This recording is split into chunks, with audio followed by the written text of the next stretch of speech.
Welcome to Rewatch. We're on season 4, episode 3 of Dave Filoni's Clone Wars. This one, Prisoners. Of course, Ahsoka, Queen Empire, is going to save the day and free everyone. The prince or whatever, the Mon Calamari, he becomes a leader to the Mon Calamari. The Quarren get betrayed by the shark guy, the separatist. He betrays the Quarren because he's going to rule the planet now. That was in his deal with the separatist.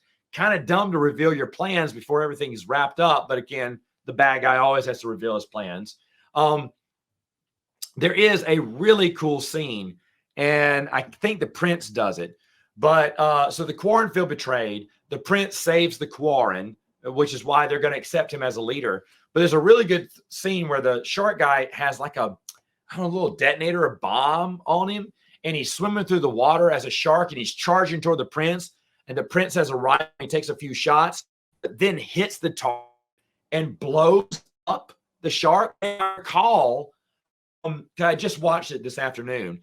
There are chunks of him falling in the background, if I remember. I was like, dang, it's a cool scene. And it kind of, and I think, I have a theory. Again, I don't know. I can't say for sure.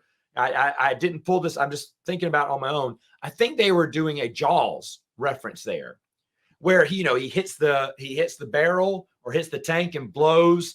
Both times he blows up Jaws. I think that's a Jaws reference.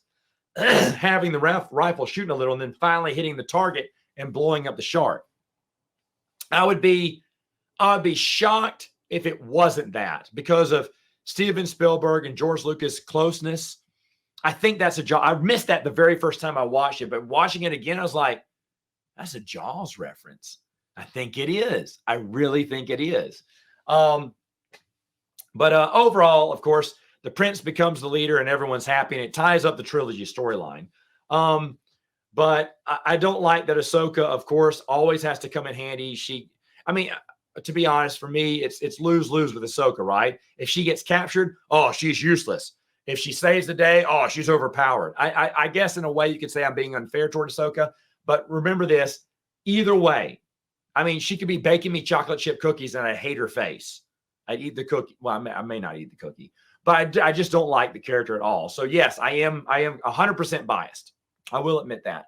100% biased on Ahsoka, my hate for her. Again, someone says, Matt, you're wrong. I love her. She's a great character. I'm fine with that. You can love, I don't agree with it, but I'm fine with everyone liking Ahsoka.